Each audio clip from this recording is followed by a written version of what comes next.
Welcome in. Latest episode of that SEC podcast. I'm your host, Mike Brett. Go by SEC Mike on the Twitters. And there he is, everybody's favorite cousin who always shows up on time. What's up, brother? Hey, buddy, what's going on? Oh, man, one day closer to college football. We can sense it. We can feel it. And, man, do we got a show lined up for the cousins to kind of burn some of that time till we actually get there. You know what? It's never good when I see 7-5 and Tennessee in the same sentence, you know? Oh, my gosh, what is going on? Hey, we are 15 days away from SEC football. I'm absolutely pumped up, brother. It can't get here soon enough. You know what I'm saying? It's like when you were a kid and it hit Christmas, you know, it's like December, and then you find out you're out of school the next week, you know what I'm saying? But right. Christmas is still a little bit that's kind of what it feels. The same sensation. And I just can't wait to open up those presents, and the presents being college football. Absolutely. But the only thing, Shane, that makes college football even better. What's that?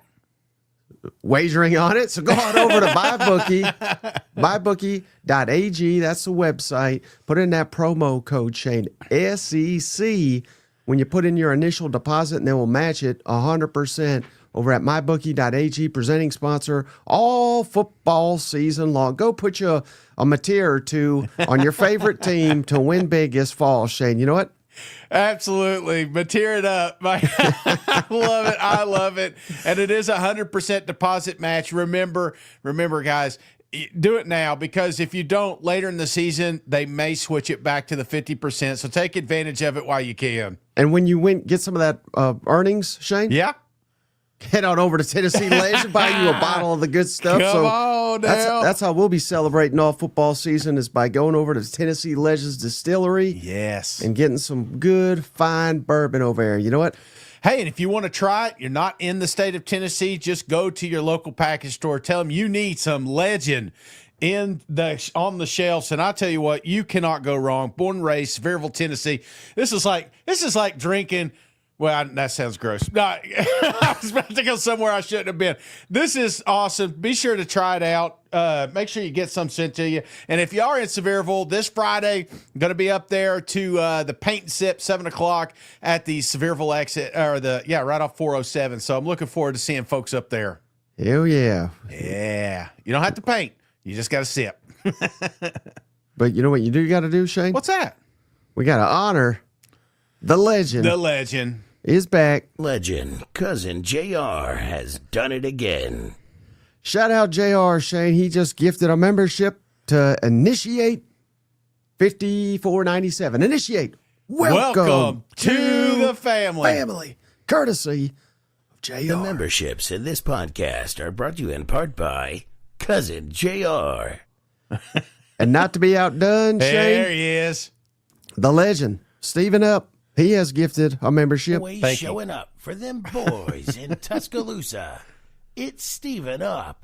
Roll Tide. He Thank gifted you, cuz. Shane to Mike Free. Mike, welcome to the family. Courtesy of the legend. Stephen Up. We appreciate you, buddy. So, man, like I said, football's in the air. Yeah. We're going to need Mike A says we need more Cherokee Cooch in here. I hope he's watching. But how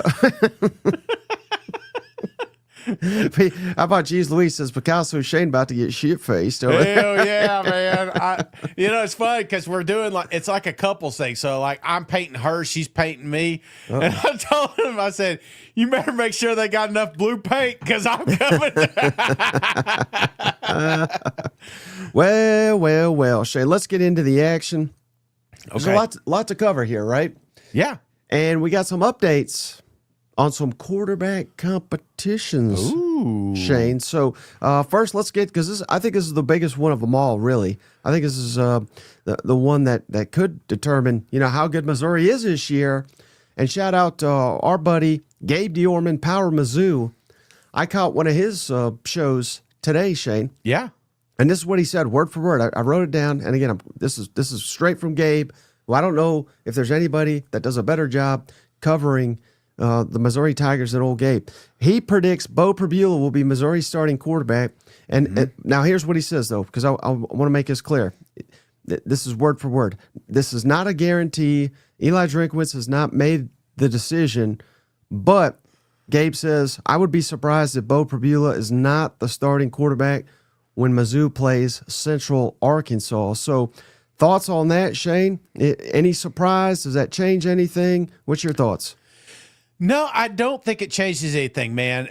Because I was talking Mizzou earlier, and I just feel like this year, the quarterback, in fact, what I thought is not the linchpin. You know what I'm saying? It's not the reason that we're going to have success or failure in Missouri. I think we get back to the running game. I feel like we lean hard on that defense. We're in a spot here, Mike, where I really do think we've got a couple of good choices in Columbia. And as opposed to what we had last year, when Brady got hurt, it felt like this whole offense fell apart. I don't think that happens. Definitely not week one, but you got to have it dialed in by that September 6th matchup with Kansas. Well, let me ask you this then, because I think it's only natural, because you got me thinking now. Yeah. Will we see multiple quarterbacks? And almost assuredly we will, because we'll beat the hell out of Central Arkansas. Yeah. But what if Bo gets the start, but Sam Horn looks a lot better? What do you do now all of a sudden? Now are we in a tricky spot here, entering a crucial rivalry game that we haven't played in 15 years? I'm not a fan of switching quarterback, like a swing count, you know what I'm saying? Because, even Coach has been out here saying a couple of times, that, Bo's had a good run, Sam's had a good – it's like he's looking for consistency, and I feel like if you're creating inconsistency by pulling quarterbacks mid-game, then you're just kind of getting within his ear. So I think whoever we roll with is who we roll with. Now – when we're up 49 points, at that point, Plan B could come in and perform. But I do think it's important that they're both ready to go. Right, but I'm not saying pull quarterbacks. I'm saying Bo Prabula comes in there, looks decent. Yeah. It's probably the Ahmad Hardy show. And then you put in Sam Horn for the second quarter on, because you're up 28-0. And he throws 5 touchdowns and looks like Peyton Manning 2.0. Then what do you do? Who got you to 28? I don't think you pull a quarterback. Ahmad Hardy. Well, that's what I'm saying. Why get in the quarterback's head? Like, I feel Bo is the guy, Sam's the guy. It doesn't really matter. Honestly, Mike, I could care less, because I still think both of them are going to be successful here. Like you said, it's going to be the Hardy show. But at the end of the day, why create quarterback competition when it doesn't, like, if we're splitting hairs, then pick your guy, lean on him, and don't bring in controversy in the second quarter, as you say. I would wait till second half, then roll that guy in there. But there's no controversy at that point, because you got the twos in there. I'll tell you why, Shane. Because some players are practice players and some players are game players. Josh Dobbs couldn't get the starting job at Tennessee until they had to throw him into action, and they said, well, my God, this guy looks like $1 million out there. But you also said they're up 28 points. Now, I know what you're doing, Mike, and it ain't going to work today. What if it's 2 defensive touchdowns, Mike? If and it's Bo's thrown 2 picks, if it's 14-0 at half and we roll Sam, then yes, I think we found us a quarterback. But no, if it's 28 at the end of the first quarter, I'm not playing. And I don't think Drink, if you gave him true serum, he doesn't want that. He doesn't want quarterback controversy. He wants to lean on a guy, but it's a delicate situation. You got Sam that's stuck around, that's fought like hell to get out there, and who knows, he may be the best quarterback. He may be the future, but it may be Bo show. And if it's the Bo show, then don't get Sam's hopes up by thinking, stringing him along. I'm trying to fluster you. I'm doing a good job. Jeez. You know who's not flustered, Shane? Who's that? Our buddy, Cousin Kyle Lovingood. Shane gave us $10. Mike and Shane, beer on me. We inspired him, Shane, to do a Fighting Texas Aggie content. Come on. Aggie Edge YouTube channel just made my season prediction for the Aggies. Go check it out after the show. So shout out Kyle, Cousin Kyle, man. We appreciate you. And hell yeah. Man, go check out Aggie Edge, man. That sounds pretty awesome. You better have one fishing episode in it or I ain't watching it. All right. Well, hey, then speaking of quarterback competition, Shane, again, we kind of hit on this already. Yeah. But it sounds like old Joey Aguilar making strides here. Many people, I want to credit all the people that I've seen saying this, Shane. John Reed was the first one. Shout out Fox Sports Knoxville. Austin Price, literally the GOAT of Tennessee media. And even old Pete Dankos, who broke the Nico news. They're all saying, looks like Joey Aguilar will be Tennessee's starting quarterback. Again, nothing official yet, but I think it is basically like a foregone conclusion. It will be Joey Aguilar against Syracuse in the opener in Atlanta. Any thoughts on that? I love it. I mean, again, you don't want this thing dragging out. We're 15, 16 days, Tennessee, so it's 17 days away from a football game, man. This isn't Central Arkansas. This is a Syracuse football team. I keep saying it. It's a team you can get beat by. So I need Joey, a guy that wasn't in this offense last year, to get all the reps, because it's very crucial the next couple of weeks to kind of get that dance with that offensive lineman, with those wide receivers and tight ends, get this offense in sync. Well, shout out cousin Robert. Shane, he's got an excellent question, though. Yeah. What if Tennessee's down 28-0 at Mississippi State? Then what do son you of Why do we keep doing this, Mike? Now, that's what I don't think. Now, here's my read on this one, right? Yeah. Again, I don't want to bury the guy because who knows? He may be looking like $1 million. But I have seen Merklinger play a couple times. Yeah. I don't think he's your guy. So this tells me more than anything. Joey's your guy. I like the freshman McIntyre. Hell, every time I've seen McIntyre play, he looks like $1 million.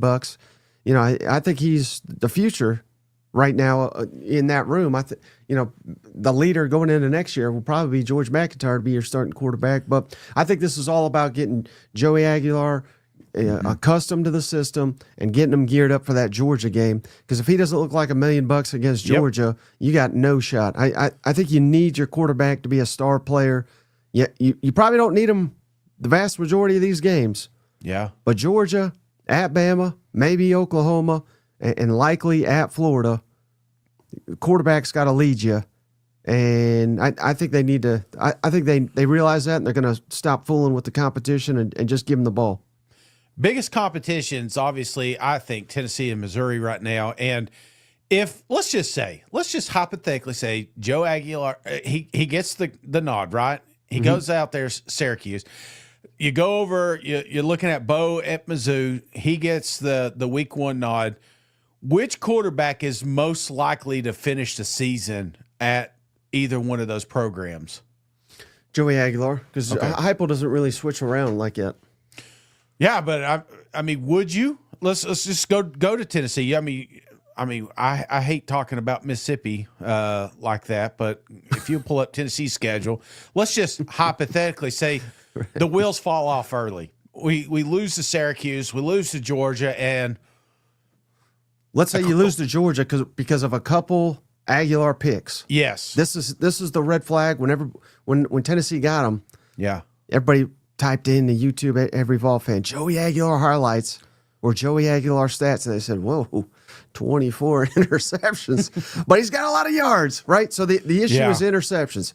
The Heupel will not stand for interceptions. His quarterbacks rarely throw interceptions. I mean, Joe Milton, people were critical of him. Even Nico. Again, these guys did not throw a ton of interceptions. If Aguilar's throwing a bunch of interceptions and it costs you the Georgia game, then maybe you do throw in someone else, because you got UAB, you got Mississippi State, you got Arkansas. These are all UAB is really the only one I'm looking at here that is like a gimme. But there's no one better in the SEC you'd rather tune up your quarterback than Mississippi State. And hell, who knows, Arkansas, look at their schedule before this. At Ole Miss, at Memphis, Notre Dame. I mean, Sam Pittman could be gone and fired by this point in time. Yeah. So Arkansas, I'm not calling them a gimme. Hell, they own Tennessee. But again, that's another opponent that would be a good one to get your quarterback up to speed before Bama. So, yeah, I mean, if Aguilar's a complete bust, I could see September 20th there being a quarterback change. Yeah. And I would think it would be George McIntyre. Or at least the 27th with Mississippi State, I mean, that's a good way to get 35 points for a new quarterback, right?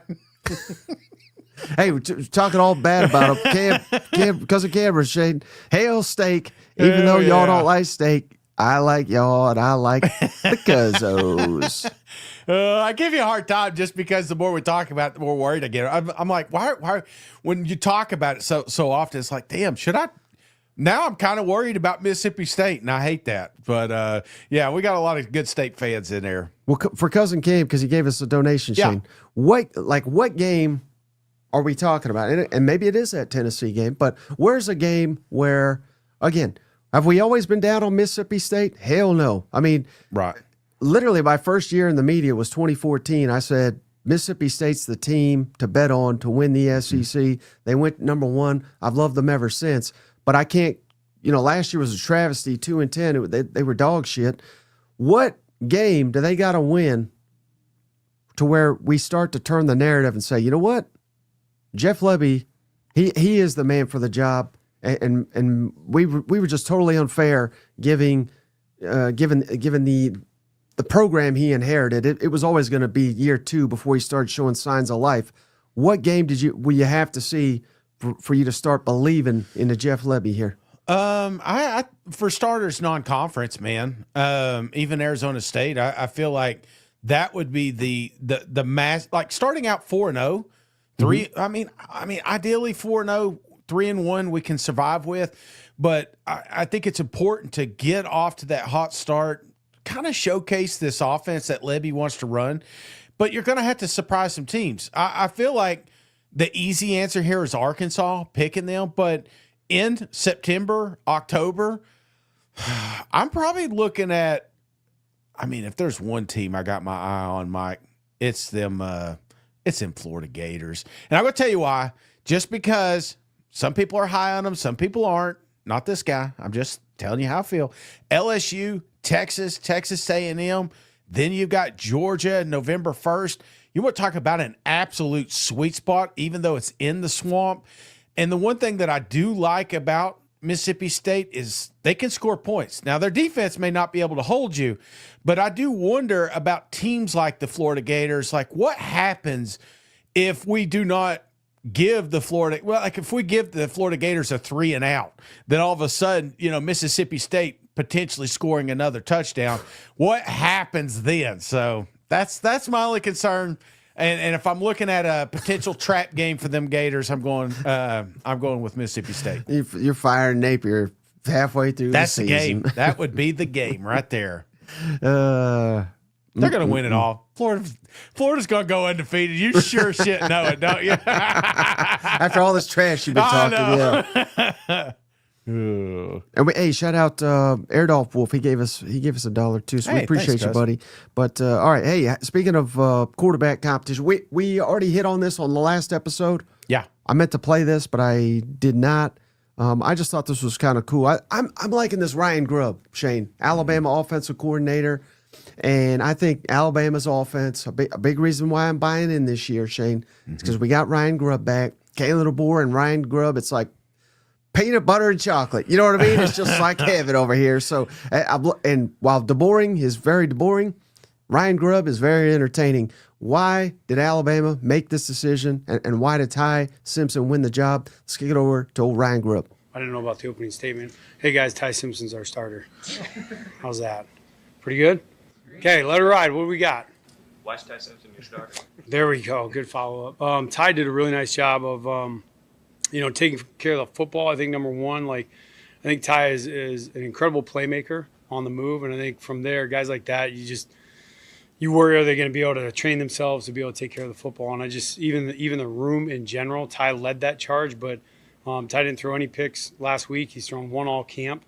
We've thrown 4 total this camp, and this spring, I think at this time we had thrown 15. So I think in general the guys are understanding the concepts and control the offense a lot better as a room, and Ty was the best at that. And so his ability to command and create out of the pocket I thought was the best, make great decisions, and he's just much cleaner on some of the things that you expect an older quarterback to be able to do. Oh, buddy, and was that a shot at old Jalen Milroe? I mean, I'm not saying it was. 15 interceptions last camp. Ryan Grubb wasn't even there, yet he knows the interception totals for old Milroe. But And maybe that was Ty Simpson too, throwing interceptions last year, and now he's progressed. That's probably more what he was going for. But I don't know, Shane. The more I hear from Ryan Grubb and DeBoring, and I'm lucky, Shane, that I jumped on this Alabama bandwagon early, because me and Steven Up, I think we're riding it to the college football playoff, maybe even the national championship. Yeah, you're probably right. You and Steven Up and all you guys should just ride down there together. Save some gas money, you know? I can't listen. Coaches, it's one thing to say this, right? And I do worry a little bit, just because they're they've said it multiple times about the interceptions. It feels like that. You ever seen that? Like, it never snows here, and then all of a sudden you get 6 inches of snow. You know what I'm saying? Like, I went down to Tunica, and they're like, it never snows here. Well, it did, and guess what was closed the next day? The buffet. You know, so I was pretty pissed off about this non-snow thing, but it happens, and so the lack of or them coming out and talking about this, I wonder. Is Ty going to be afraid to throw the football? You remember when they started camp and they started talking about, we need these guys to be able to check down, to be able to, not make the dumb plays.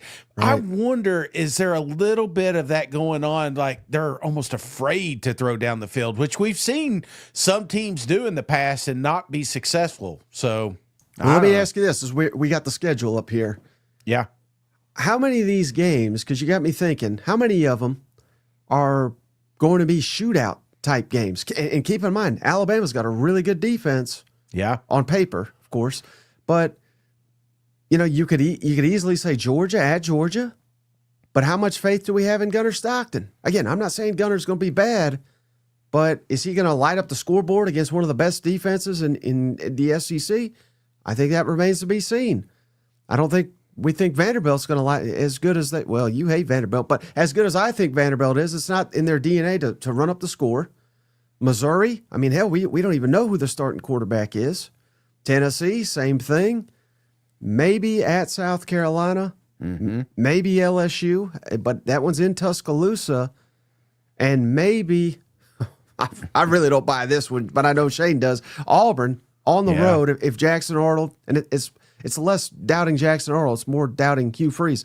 But I'm only seeing maybe 3 potential shootouts here. So I don't think we need old Ty Simpson to be Mr. Gunslinger back. I think we need him to just take care of the football.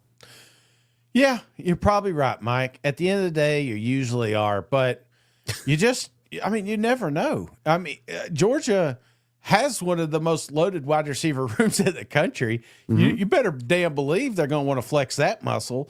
I think Tennessee, regardless of who's quarterback, we know what a prime Josh Heupel offense looks like, and that's explosive.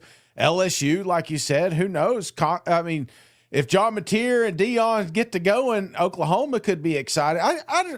To sit here in July and August and try to guess which offense is going to be explosive throughout the year is almost impossible. But if it happens, can Alabama keep up? I think they can, but you're not if you're just going to be checking down 3 yards. Hey, but he didn't get an interception. Yeah, he didn't get a first down either. So, hey, shout out Cousin Russ. Shane, he says, I was going to do a super chat, but I had to buy a new fridge. So he gets paid tomorrow. Shout out, Russ. Cousin Russ. We'll allow that one. How do you block him? I'm trying to figure. No, just kidding, Russ. just kidding. I know what it's like, man. Not having a fridge, brother. It's funny. Power went out, and my wife wouldn't let me open the fridge because she was afraid if I did it, of course, it'd let all the cold air out. So it's like we had to eat everything out of the pantry, which wasn't a bad thing, but cold drink was what I was looking for. Hey, all right, Shane, I just thought this would be interesting to talk about. I had someone email me. We give him a shout out here. We had someone on the YouTube comments as well.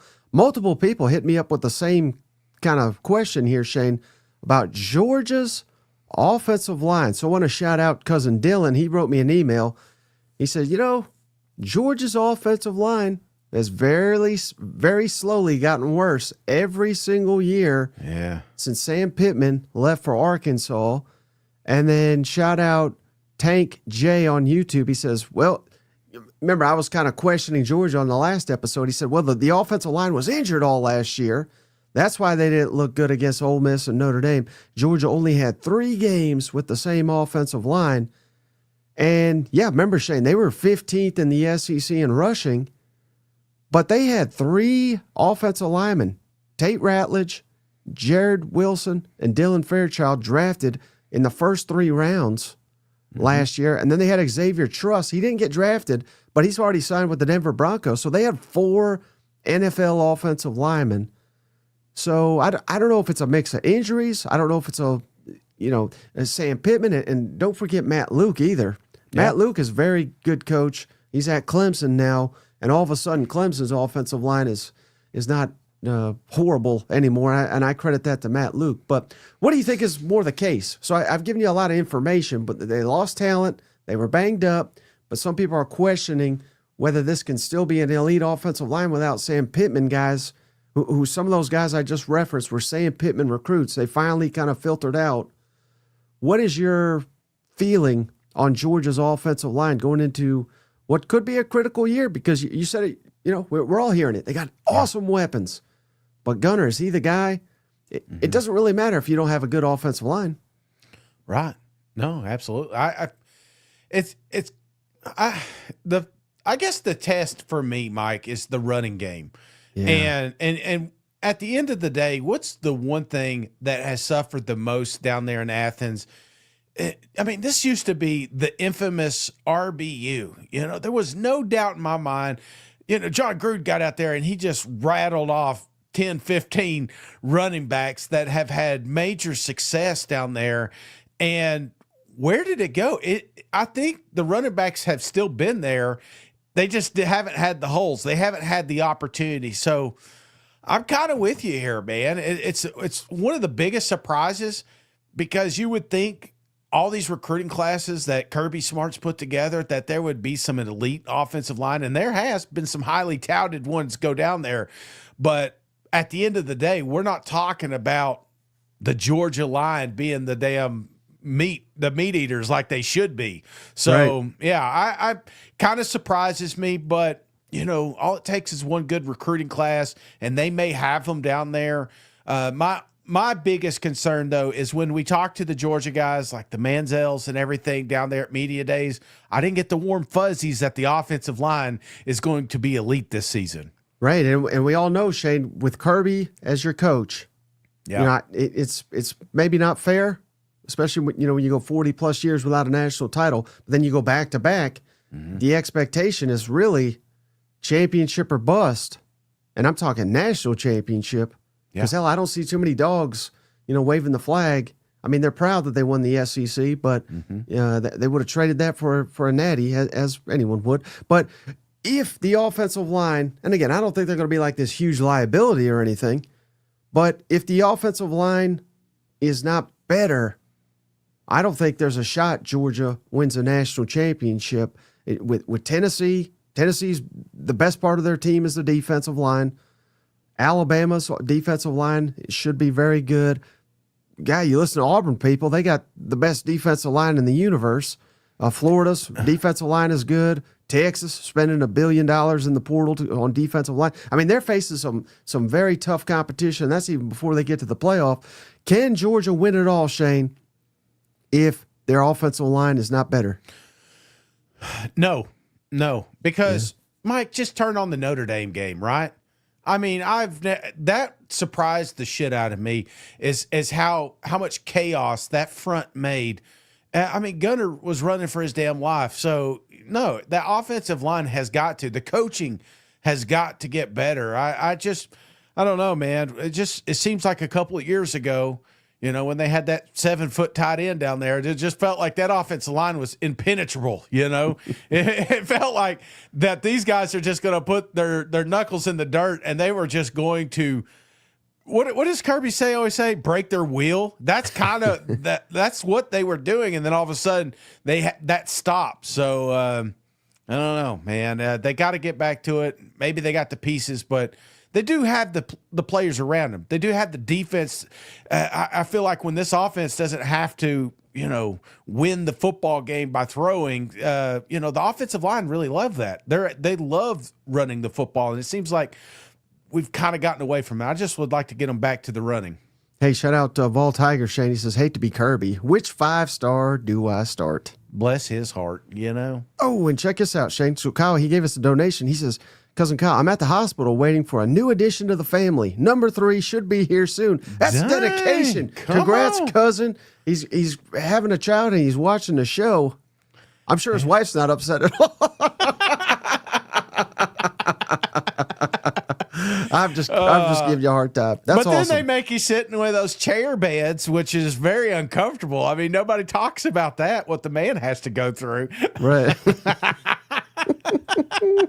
All right, let's not anyone in trouble. Yeah, I got to be careful. She's next door, so. All right, hey, one more, Shane. I just Yeah. thought this was damn wild. I mean, buddy. I mean, I don't have to say anymore because we already know where I'm at with Auburn, right? Yeah, yes. Well, we got a clip here. Auburn offensive coordinator Derek Nix, and he references a Kent in here. He's talking about Coach Ken Austin. He's the quarterback coach at Auburn. And I say all that just to set up this short clip where he was asked, again, this is Auburn's offensive coordinator, who's calling the plays down there for Auburn? You tell me if this makes any damn sense. Demystify that whole magic. No, I try to do a great job on P&10s, drive starters. Kent try to do a great job on our third downs, and then the head coach has got the how should I say the authority to overrule anything else we say or do. How often does he overrule you? It depends on how the game's going. But he's highly involved. Coach, to me, he's a great, outstanding play caller, and I've learned everything from him. All right, so the offensive coordinator's calling plays on first down. Our quarterback coach called plays on third and long. And head coaches, I don't know who's calling plays on second down, Shane, but I guess it's Hugh Freeze. How the hell, can you get anything done? Maybe this is part of the problem. And I'm sure we've all heard the saying, too many cooks in the kitchen. Yeah. That's what I hear when I hear all that. I don't know about you. And we've all had those helicopter bosses, that just like, doesn't he got a freaking office he can go to or something, just, I mean, when you're constantly looking over your shoulder, you got to remember, Hugh Freeze brought you in. And I feel like that should be enough, right? You bring me in to do a job. I'm going to do that job. I'm going to do it well. I don't need you just picking apart, because then I start finding myself coaching toward what I think Hugh Freeze would want instead of what I've been game prepping for this entire offseason. So, I don't like the sound of that. I'm not panicking because Auburn's going to have a big year this year, but if they don't, bring his clip back up, Mike. I have heard, Shane, literally, I've never heard a college coach do this except for Hugh Freeze, and I've heard it from multiple people. Yeah. Where he will come up with a play on like Friday before a game and then throw it into the game plan. No one practiced it. Shit. That kind of like Waterboy. without the success, but yes, I have heard that. Well, maybe the coach, like when he got, you remember that little stretch where he got his book took from him, maybe that's kind of where he's at, trying to draw plays in the sand. No, I hate to hear that, but again, you listen to people that are there, that have been with Auburn. A lot of them have glowing remarks about Coach and what he's done to the program, and I just feel like this is the season to put up or shut up. And Coach has done. He's done enough talking. I'd be okay if he never gets back to the podium. I'm sure these other guys would agree. But yeah, this is the season that we've got to put it together. And if Auburn does it, man, like I said, I will be first in line to tell you were correct, Mike. Oh, okay. I can't wait. You know what also I can't wait for, Shane? What's that? To welcome Total Kobo to the family. He had his baby? Oh, no. Welcome to the family. And another... Oh, he's been around for a while, Shane. Be Creepy became a member. Creepy, welcome to the family. We appreciate you guys. Thank you so much. Hell yeah. Don't you name that baby Mike. I'm going to tell you right now. All right. One more. Marty Funkhauser. Hughes Hooker calls second. That makes sense. That makes sense. Damn. Not Hey, good. All right, final thing I got for you, Shane, and, Yeah. and we'll be able to hit on a lot of teams here. So, I always get excited to do this. My buddy Adam McClintock, he's been on the show. He goes by the CFB Professor, Yeah. and he owns and runs a business with our buddy Dave Bartu. It's called Matrix Analytical, and what they do is they actually help these schools with coaching hires. So Yeah. they identify, let's say Josh Heupel calls them and says, "Hey, I want a defensive backs coach that's got connections to the Southeast." And they have actual grades on all these coaches. So this is not just some guy with a website that just goes and is has these projections, right? This is a legitimate business that many SEC schools and many schools across the country employ this service. And I say all that to set up. They have their own analytics, Shane. Yeah. And they have predicted the records. I wish for every SEC team, but they left off Kentucky, Mississippi State, and Vanderbilt. So we got the rest. So we got actual record projections Okay. from someone in the college football business. And these, why I really wanted to share these, Shane. These are unique. These are the records they project. Yeah.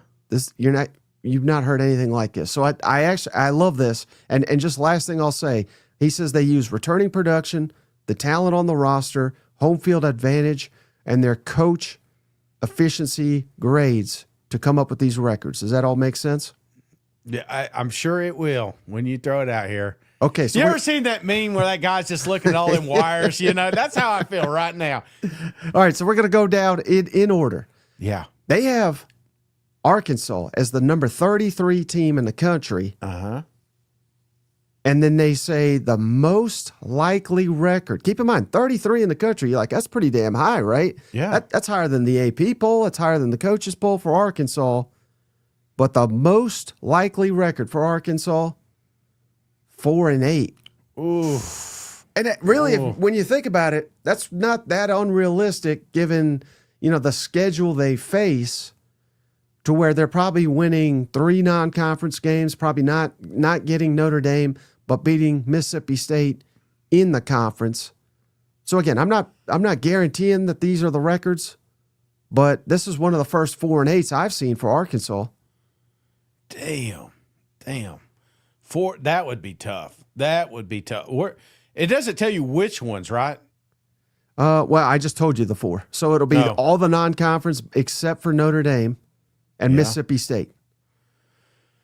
Oh my gosh. Would Sam wouldn't make it? No, Yeah. hell no. Well, I mean, would he make it past Mississippi State?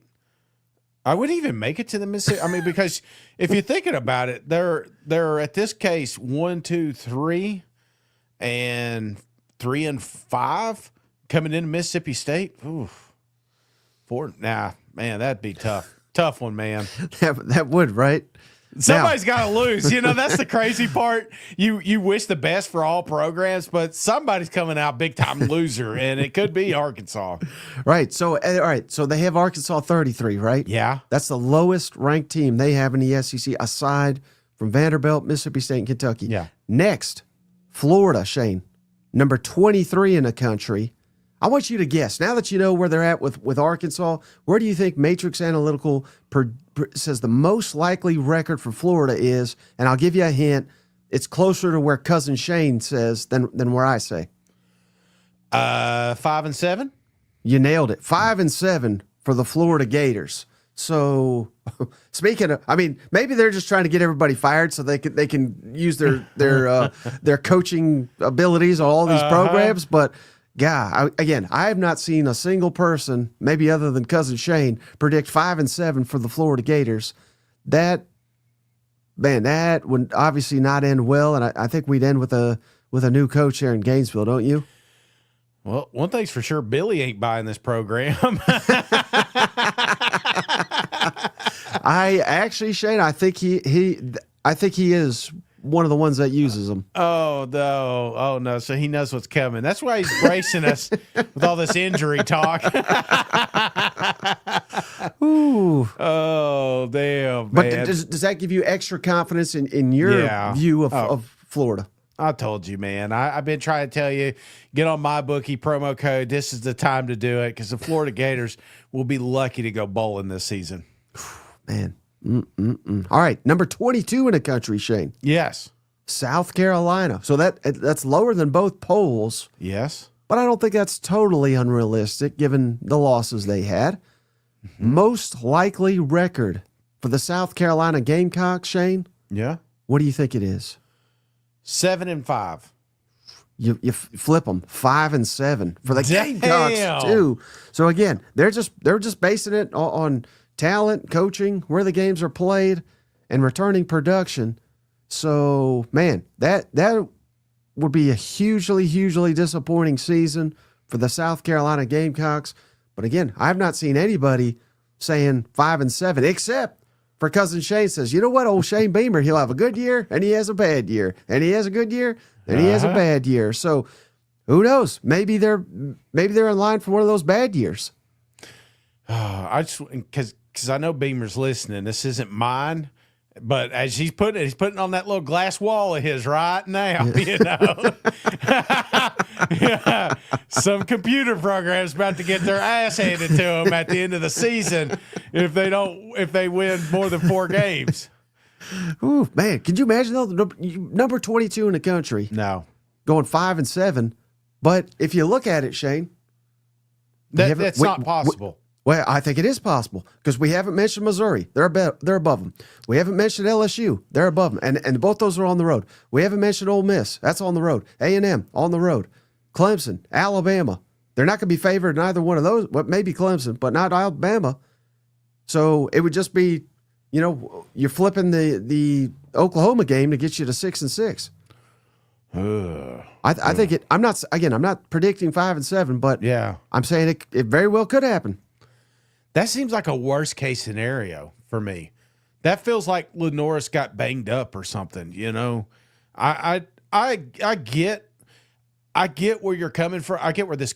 I don't understand computers, but you know what I'm saying. There's a part of you deep down inside when you're thinking about South Carolina. You focus on the ceiling. You're watching the ceiling.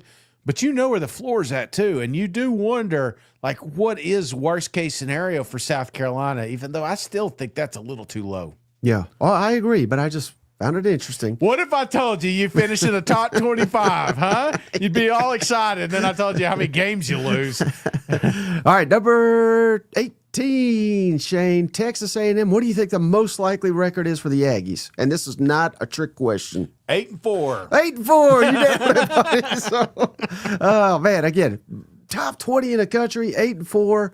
Let the jokes continue. That again, it makes sense, right? At Texas, at LSU, at Notre Dame.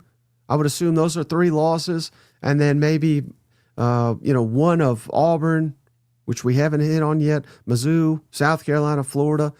That seems quite realistic. Yeah. Cousin JR saying South Carolina starting 7-0. Ooh, he ain't buying in this computer. He ain't got time for this shit. I'm barely figuring mine out. I'm surprised I'm able to do this show. 8-4, I'm not surprised here, Mike. This is exactly where I think they're going to land. I think this is the one that it absolutely nailed. Okay, the one. All right. How about number 16, Shane? Yeah. Remember, Missouri's not ranked in any of these damn polls. Right. According to Matrix Analytical, though, they're number 16 in the country. Most likely record for Missouri. What do you think? 8-4. 9-3. So a little bit better. Again, the losses would be Bama, probably not A&M because they're ranked higher and they get them at home, but Oklahoma and probably Auburn just because they're on the road. And again, we haven't got to those programs yet. So again, 9-3 is not what we're shooting for. We're shooting for 10-2. Yeah. But 9-3, I could see. I mean, in fact, that's kind of the record I think Missouri's will get. There's a lot of folks, a lot of Mizzou folks think that's where they want to land. I just feel like this is a team that has the ability to kind of flirt with that playoff spot. So I like that 9-3, 10-2. This is a good spot for them. Yeah. All right. How about number 13, Shane? Oh, Shane must have infected this computer. Yes. 13th in the country. Auburn Tigers, Shane. Most likely record for old Auburn. Where do you think that is? 9-3. Ooh, you're close. They say 8-4. Oh. So even though they're ranked higher, I just figured you're doing this in order. So I'm doing it in order Yeah. of their rankings. yeah. So what this tells you is Auburn's got a much, maybe not much, but a little bit tougher schedule than Missouri. So Yeah. I think Missouri skews it with their schedule. But Auburn 8-4 with losses. Alabama, Georgia. We haven't done Oklahoma yet. And then somewhere between A&M, Missouri. So I could see 9-3. I'm a little surprised that it didn't come up with 9-3 myself. Yeah, 9-3 is what I'm thinking with the placement, but 8. So you're saying 8-4 is what this supercomputer said. Right. It says most likely record for Auburn is 8-4. I believe you're happy, right? I mean, I think it's 8-4. I think that's a good year for Auburn. yeah, okay. Just Just a step depends in the on- right direction, and you're Yeah. building towards next year. 26 could be your special season. But you still probably calling him a bad name all off season. It's like, what would get Mike back on the Hugh Freeze bandwagon? That's what I'm shooting for. So 9-3, you're kind of coming back around, right? Right. I mean, because again, if he loses, let's say to Oklahoma, A&M, Georgia, and Bama, I'd sit around and say, well, who the hell's he beating? Diego? Missouri? You know what I mean? Like, Yeah, that'd be his yeah. best win. Yeah, Baylor, and you're just like, ah. They're probably the ones that made this computer program. Shout out to P5, Caldry, sorry if I messed that up. MIZ, still on high from yesterday when SEC Mike showed some love to Mizzou, saying we might beat Bama's trap game. MIZ. Yeah, Might be. that's going to be Alabama's first loss. Shane. How much Tennessee Legends did you have on that show, Mike? All right, number 12, Shane. Yeah. In the country, LSU. What do you think the most likely record is as per Matrix Analytical for LSU? 9-3. Close, 8-4. Oh, okay. So again, another tricky one. I'm going to keep saying it till it's right. But that's kind of right where I think LSU is going to land. They're going to have to pull an upset somewhere at Clemson, at Bama, at Oklahoma, at Ole Miss. Again, we haven't hit on any of those teams yet. I mean, but still, even though maybe you like the overall, the placement, but 8-4, I don't know if Coach Kelly's safe, man, because Right. what if it's a loss to Clemson, Ole Miss, Bama, and let's just say the away games and Oklahoma. I feel like you're hanging your hat on the Florida Gator win, a South Carolina win, a Texas A&M win, Vandy on the road. Right. I don't know, man. I don't think the LSU fans would. I don't know if they'd handle that. I don't know how they'd handle that. I think he would come back at 8-4, Golly. but he'd be on the hottest seat in the country. Yeah. And Now, I mean, if he loses to Clemson and Florida, I've predicted that. I think it was even on Feinbaum. If he loses the 2 of the first 3, he's getting fired. yeah, 2 out of the first 3, huh? Yeah, Yeah, I'm right there with you. 2 fire his ass. emergency podcast every LSU game. All right. No, hey, they're high on Oklahoma, Shane. Number Okay. 11 in the country. Remember, the coaches don't even have Oklahoma ranked. Most likely record for the Sooners. What do you think it is? With that schedule, 7-5. You're close. 8-4. Damn. So Damn. we So, haven't. hey, you navigate 8-4 with that schedule. You not only bringing Venables back, I think you're giving him a raise. Yeah, I mean that's where Oklahoma's at right now. Yeah. Where they'll never accept 8-4 as a good year. Mm-hmm. But you could legitimately be the number 11 team in the country, Yeah. and you'd be lucky to go 8-4. You know? Absolutely. Absolutely. But Again, I'm thinking Oklahoma gets blessed here the next couple of seasons with the scheduling. So just hang in there, Sooners.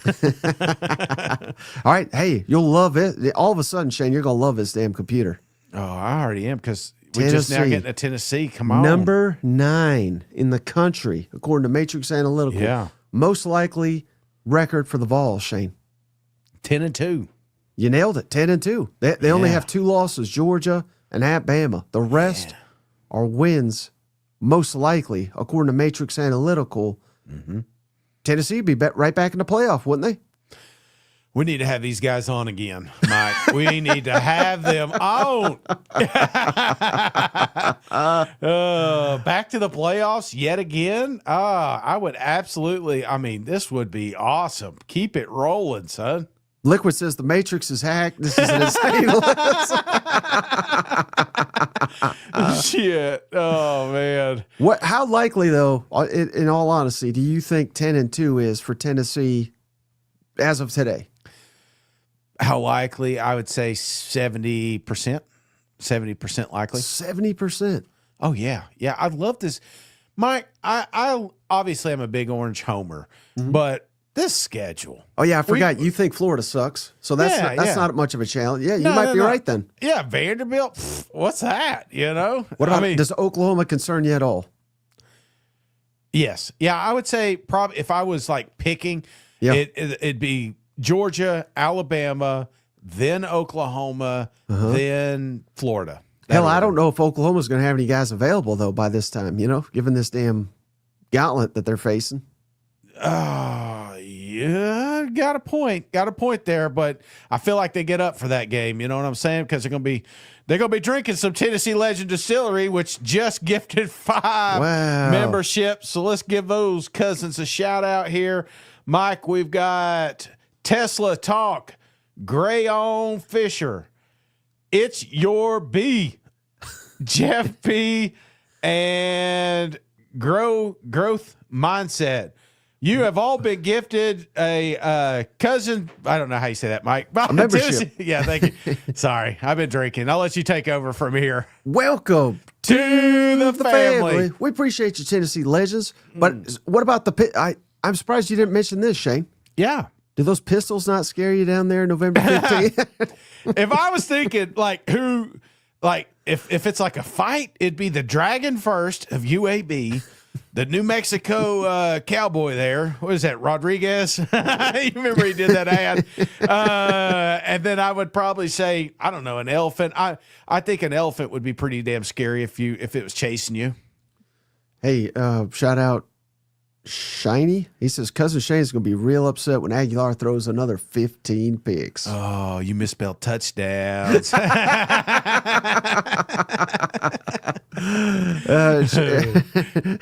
If Liquid says Shane reading names sounds like a grandpa trying to rap. Trying to keep up with my kids' lingo, you know. They'll say something, I gotta look it up. Like, is that why? That's not even a word. All right, hey Shane, a program we have disrespected all off season. Yes, we haven't hit on them yet. According to Matrix Analytical, Ole Miss, Shane, number 7 in the country. Wow. Most likely record for the Ole Miss Rebels, Shane. What do you think it is? I got to go 10-2. Not good enough, Shane. They've got them 11-1. Wow. Most likely record for Ole Miss, with the lone loss being at Georgia. Damn, that is crazy. I mean, I guess we're talking Georgia. All Kiffin does is win. I know. And it just, does it feel like we're not talking about them enough? I know I got my Ole Miss blue on today. I think this is the team that could come out of nowhere. Yeah. But I think they don't deserve the hype after last year, after falling short of massive expectations. Mm-hmm. But again, I mean, who's beating them? LSU maybe? Georgia, likely, because it's in Athens. Maybe Oklahoma. You know, South Carolina and Florida are certainly, those are going to be competitive ball games. But, man, I'm stretching to fight. I'm saying these home games are going to be competitive. I mean, all of a sudden, if I'm an Ole Miss fan, I get why this is so high on Ole Miss here. This AI was hallucinating.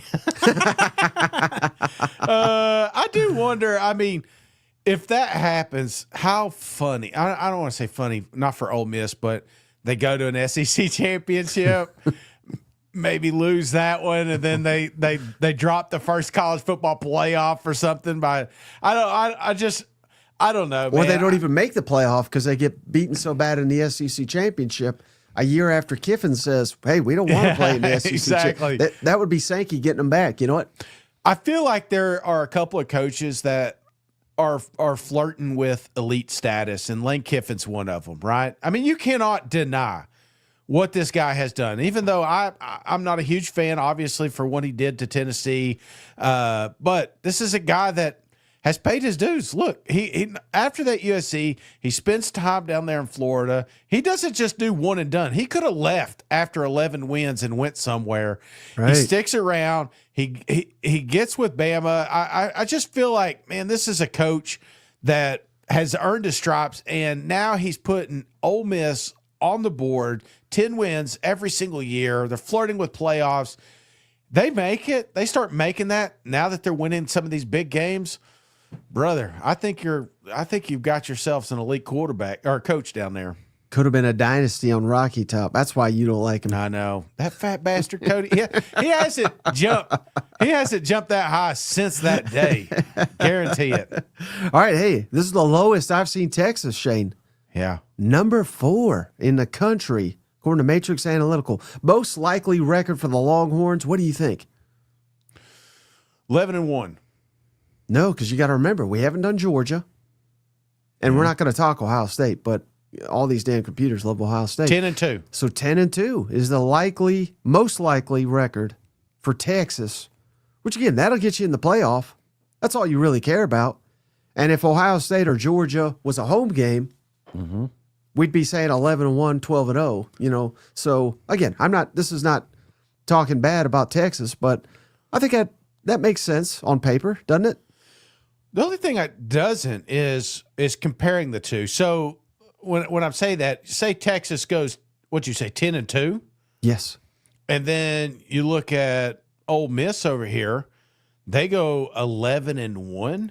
Right. I mean, that means they've got wins over potentially Georgia. Well, probably not Georgia. Not 'cause you're Georgia, mentioning but them, everybody else. LSU, South Carolina, Florida, Oklahoma. Right. Well, remember we said Florida 5-7. We said South Carolina 5-7. Oh, well. We said LSU 8-4. Yeah. All of a sudden, it's adding up here. Yeah, my computer ain't computing, so I got you. I got you.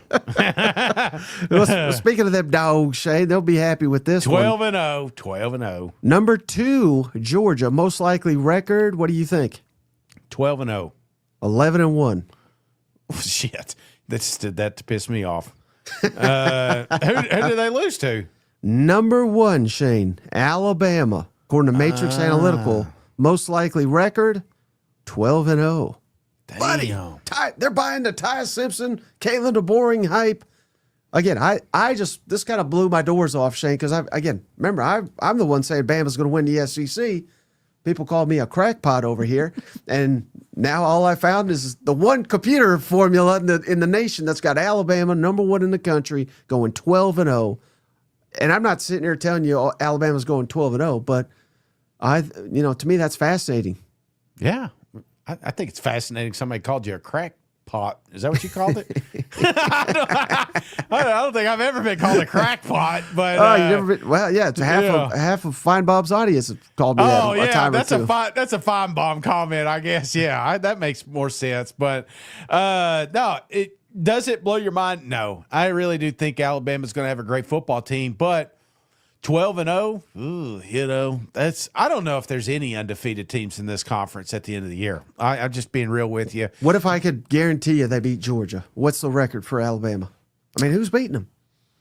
If they beat Georgia, I'm not ruling out a Tennessee, South Carolina, or LSU, or Oklahoma, or Auburn. That's just where I'm at. I think the teams are tighter this year, and and I feel like that's why Sankey is just harping on these playoffs, because I think when we get to the end of the season, there's going to be multiple teams sitting there with potentially 2 or 3 losses, pretty much begging to get in. So, But you know who's not going to be begging, Shane? between the hedges. Yeah, $12 for them dogs to go 12-0. We Hell appreciate you, yeah. buddy. Thank you, cuz. Appreciate it, man. All right, so that's all I got. I'm trying to read through the comments, see if we missed anything good. You got anything else, buddy, before we hop off? No, it's been a long one. After this, don't forget, we had an SEC hangover this morning. If you didn't check it out, get over there. And if you don't That's want why to you're watch, so hungover. No. dude, I'm telling you, it's early, because I try to. I'm trying to think of the words here. I'm kind of lost, but respect. Yeah. I took this for granted. There's a lot that goes into it, getting this prep stuff together, keeping the cousins entertained. There's a lot, and I appreciate you for doing that. And I appreciate everybody jumping over there and at least giving a thumbs up. You ain't got to watch that fat bastard this morning, even though it was fun. I thought we had a good time. But, yeah, the thumbs up means a lot. If you do it in this video, that means the world as well. Hey, shout out Liquid Shane. He says, Shane said exactly what I was typing. Anyone in the SEC could beat Alabama. Anyone on their schedule. Yeah, that's it, man. And Absolutely. then shout out AVC. Shane, he gave us $5. Mike, put your big boy pants on and say it with your chest. 7 o'clock, and OU and the Aggies still suck. Go. Thank you for the donation. And he also gifted a membership, Shane, to refresh. I'm trying to see who he left it to here. We'll get to it here in just a second. Shane's dying to go to bed, apparently. No. Here's what I'm doing. I made a joke, and I put my Venmo out there. Shout out to Jared, Max, Joseph, and Daniel. They sent me collectively $27, so I'm going to the Cracker Bee right after this. Here's AVC. He gifted Christian Holt. Christian, Welcome to the family. We appreciate you. Thank you, ACV. And is this the same AB for 3, Shane? Appreciate you all. $20. Damn, come on, AB. Thank you Tony so much. Brown. I didn't know he listened. Nice Appreciate car you. there, too. Yeah, he must be Texas, right? That's a Texas orange. I've seen them. They're recruiting down there. You know what? Yeah, recruit. I love it. Shout out to the cousins today. Let's see. Do we got them all pulled up here? I appreciate JP throwing this together.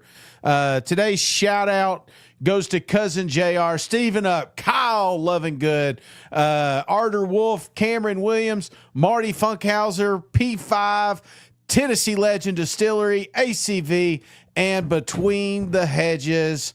Thank you, and thank you, JP, for keeping up with that and putting it together. See, and also shout out your team. So you can, anytime you guys do a donation, if you'll put the team out there, JP will be able to log that for us. So, hell yeah, man! Hey, we're one day closer, right? We are one day closer. What is tomorrow? Thursday. Yes, we'll be back. Are we mailbacking tomorrow? Mailbag show tomorrow. So be locked in. Be here tomorrow, 7 o'clock Eastern, 6 Central.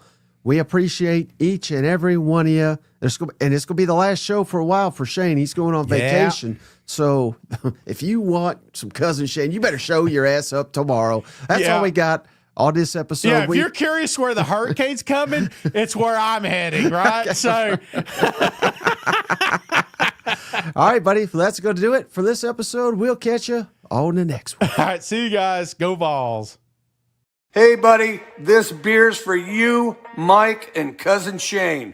That SEC podcast loves the Pirate, and the Pirate loves that SEC podcast. Hail State.